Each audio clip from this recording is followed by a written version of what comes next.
Olá, tudo bem?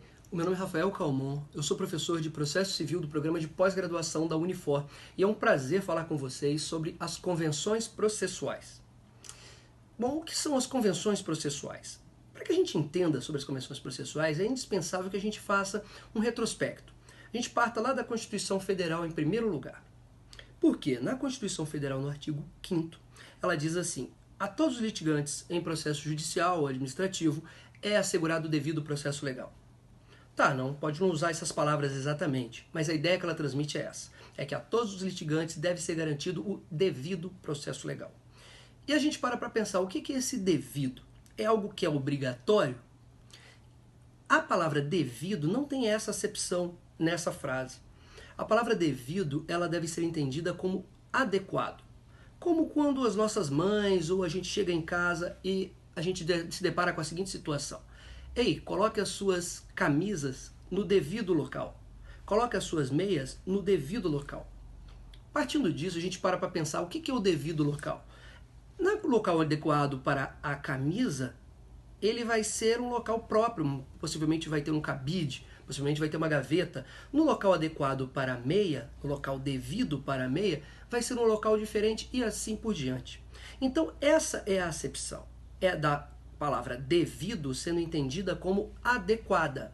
Então a gente faz a releitura daquele dispositivo, o adequado processo legal. Bom, e o que é um processo adequado? Um procedimento adequado? Bom, adequado ao conflito. É isso que ele deve ser adequado. A isso que ele deve ser adequado. Então a gente analisa assim, uma situação de família, ela tem que ter um processo adequado para um conflito de família. Uma situação de um conflito possessório deve ter uma situação adequada àquele conflito possessório. Parem para pensar. No Código Novo, a gente tem os chamados procedimentos especiais e também tem o procedimento comum. O procedimento comum, ele não tem bastante especificidade. Ele segue uma regra básica e é aplicável a todos os casos que não comportem exceção. E esses casos que comportem exceção são os procedimentos especiais, previstos tanto na legislação extravagante quanto no CPC. Então paremos para pensar, por exemplo, na ação possessória. Ela tem uma especificidade, aquela liminar para aquelas ações chamadas de força nova. Vejam também a ação de consignação em pagamento. Ela também tem um procedimento diferenciado. A uso capião no CPC revogado, que agora não existe mais um procedimento específico para uso capião, mas a uso capião havia citação de confinantes, publicação de editais. Percebam quantas diferenças são dissonantes do procedimento comum. Por quê? Volto a falar, por causa do conflito que subjazia aquilo. Especificidades do conflito, para ser mais preciso. Então vejam, numa ação de família envolvendo incapazes, o MP participa obrigatoriamente. O MP tem prazo diferenciado, oportunidade de participação diferenciada. Por quê? Por causa da situação jurídica envolvida que tem incapazes que merecem uma proteção. Pensem novamente num conflito possessório. Há uma liminar diferente, em que você não precisa comprovar todos os requisitos da antecipação da tutela. Por quê? Porque o conflito possessório reclama esse tipo de situação. Pensem nos juizados especiais. Tem a lei dos juizados especiais que traz um procedimento, pelo menos em tese, muito mais rápido, muito mais célere. Por quê? Por causa do conflito envolvido ali, um conflito de, para os olhos do Estado, menor complexidade. E por aí vai. Mas percebam uma outra situação. Todos esses procedimentos especiais e o comum são ditados pelo Estado. E isso é feito em abstrato, sem a participação dos jurisdicionados. Mas vejam, a Constituição Federal, o Código Civil, todos esses dispositivos, todos esses ordenamentos, essa legislação, trouxe o quê? Uma maior autonomia privada. Com a Constituição Federal, homens e mulheres foram igualados em todos os sentidos. Os filhos legítimos, entre aspas, legítimos e os não legítimos foram equiparados.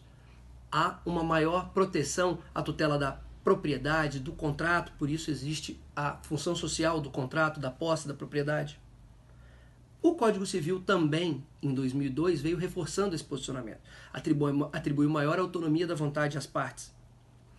No campo processual, entretanto, a gente não percebia essa situação. A gente via uma autonomia privada potencializada pela legislação de direito civil, potencializada pela Constituição Federal, mas no campo processual, o meu conflito meu com, por exemplo, a concessionária de automóveis onde eu compro o meu veículo, o conflito seu que está me assistindo com a empresa que fabricou o laptop que está dando defeito na tua casa, ou com o celular que você comprou e deu defeito.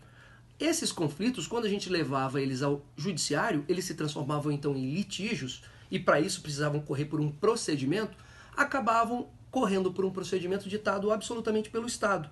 Ou seja, a minha autonomia privada, que era garantida pela Constituição Federal, pelo direito civil, no campo processual ela não era muito observada. O máximo que eu fazia era poder fazer um acordo sobre o mérito do processo. Mas que tal então se toda essa autonomia, se a customização que é tão comum hoje em dia, se a nossa gestão pessoal de interesse sem intermediários que é tão comum no nosso dia a dia, enfim, todos esses aspectos que existem no mundo fora do processo, extraprocessual, fossem incorporados num processo e, enfim, nós cidadãos, nós jurisdicionados, quando litigando em juízo, tivéssemos oportunidade de moldar aspectos do procedimento.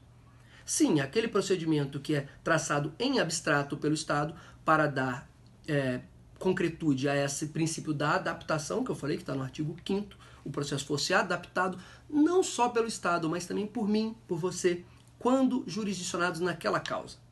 Por que isso? Porque pode ser que você não tenha necessidade de contestar, por exemplo, em 15 dias, como assegura o princípio da adequação com a adaptação em abstrato pelo legislador, ao estabelecer no artigo da Lei do Código de Processo Civil que o prazo para contestação é de 15 dias contados da não obtenção de conciliação ou mediação naquela audiência específica.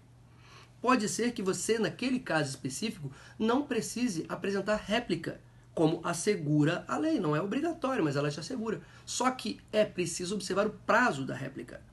E você pode ser naquele caso que você não tenha todo esse prazo, você queira um processo mais rápido. Você abre mão então da réplica. Isso é possível, sempre foi possível na legislação. Mas nunca era muito empregado na prática. Por quê? As pessoas acabavam seguindo o procedimento comum e todas as suas etapas previstas em abstrato pelo legislador. O CPC de 2015 inova muito nessa temática.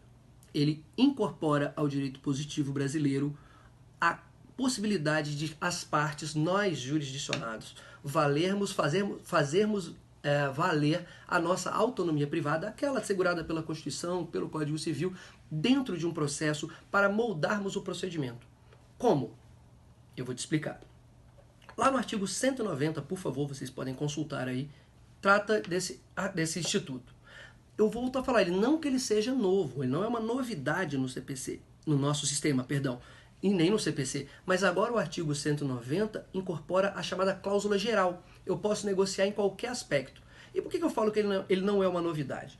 Vamos lembrar, quando a gente comprava, por exemplo, uma máquina de lavar, digamos, roupas, ou comprava um aparelho celular, antes do novo Código de Processo Civil, se é que nem mais a gente pode chamá-lo de novo, já que ele tem mais de um ano de vigência. Mas vamos lá. A gente comprava, por exemplo, um relógio, um celular, uma máquina de lavar. No contrato de compra e venda, não raro vinha numa das últimas cláusulas assim: as partes elegem o foro de uma comarca, possivelmente aquela próxima ou onde era fabricado o produto, para dirimir os conflitos eventualmente decorrentes dessa negociação. Então percebam, eu não estou falando aqui que as partes podiam fazer acordo sobre o mérito do processo. Aquela que é comum, sempre foi possível, por exemplo, numa audiência de compra e venda de um veículo, a parte chegar, eu desisto da compra e a concessionária falar, tudo bem, eu pego de volta e te devolvo as prestações pagas. Ou na compra e venda de um imóvel, ou muito comum nas ações de família, em que um pai ou a mãe, deliberando sobre a criança, falava, eu vou pagar alimentos em tal quantia, com tal periodicidade. Essas convenções sobre o mérito são conhecidas antigas nossas e não é delas que eu estou falando. Volto a falar, são convenções sobre o procedimento. Então, percebam nesse exemplo que eu citei há pouco, da compra e venda do produto. A gente, numa compra e venda, numa relação material fora da justiça, estava elegendo um foro para uma propositura de uma demanda que a gente nem sabia que ia propor. Afinal, aquele produto poderia nem vir a dar defeito, a gente não poderia ter nenhum problema com aquela relação contratual. Mas mesmo assim, a gente já estava fazendo uma convenção, um acordo sobre o futuro procedimento. Qual o aspecto do procedimento? A competência. A ação teria que ser proposta ali. É claro, eventuais situações de vulnerabilidade poderiam mitigar essa regra, mas vamos deixá-las por hora afastadas do nosso exemplo. Então veja, isso não era muito novo, não é novo na verdade. Também havia uma possibilidade de convenção sobre o ônus da prova no CPC 73. Só que agora eu posso convencionar sobre quase tudo. Por que eu digo quase tudo? Porque no artigo 190, parágrafo, o único parágrafo que ele tem, fala que em alguns casos de vulnerabilidade, contrato de adesão, manifesta vulnerabilidade, para ser mais preciso, o juiz pode controlar as negociações processuais. Ele pode realmente chegar e falar, nesse caso, por causa da vulnerabilidade presente, ela é manifesta, esse ponto não pode ser aceito. Tirando as cláusulas do artigo 190, aquelas exceções, todas as outras são válidas.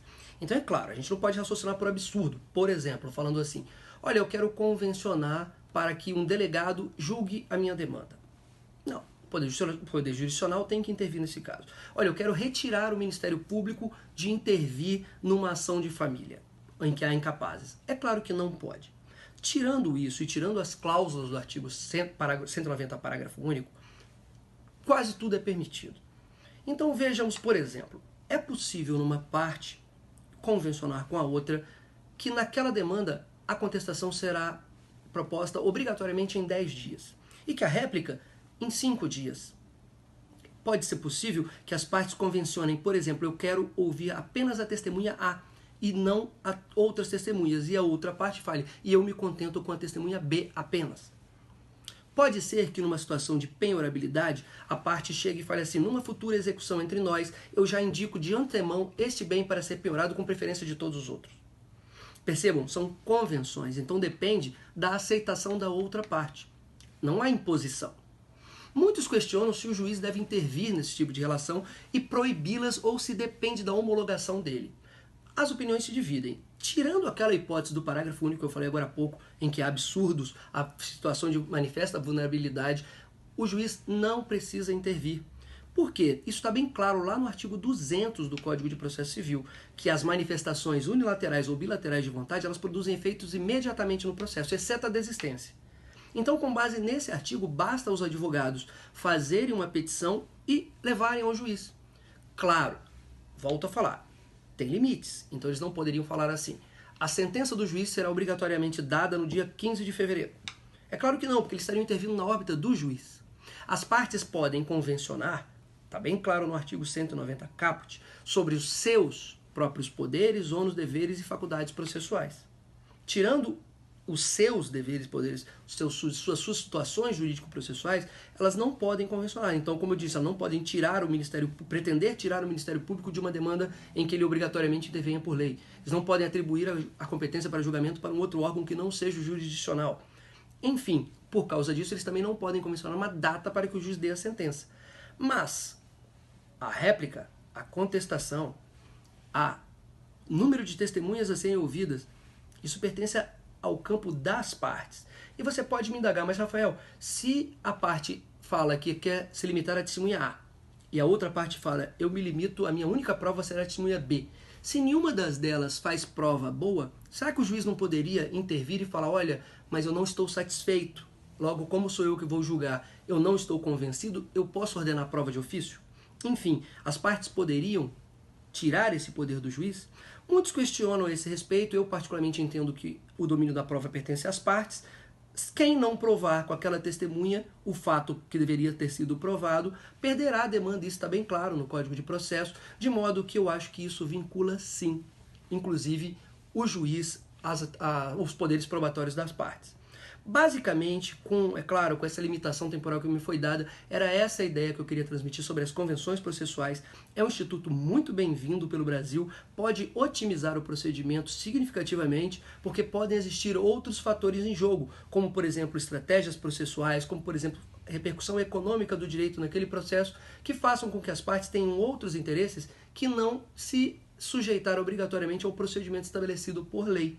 Logo, no caso concreto, elas podem adaptar o procedimento com base naquela cláusula da Constituição que eu falei no artigo 5º, com base no artigo 190 do Código de Processo Civil de 2015, e partes do procedimento serem adaptadas com base naquele conflito específico. Lembrem-se, o conflito de João e Maria, o meu conflito com a minha fornecedora de produto celular, de telefonia celular, não é igual ao seu conflito. E o seu conflito tem especificidades que não fazem parte do meu. E é com base nelas que a gente pode sim adaptar o procedimento. Bom, pessoal, foi um prazer trocar ideia com vocês. Muito obrigado pelo convite e até a próxima.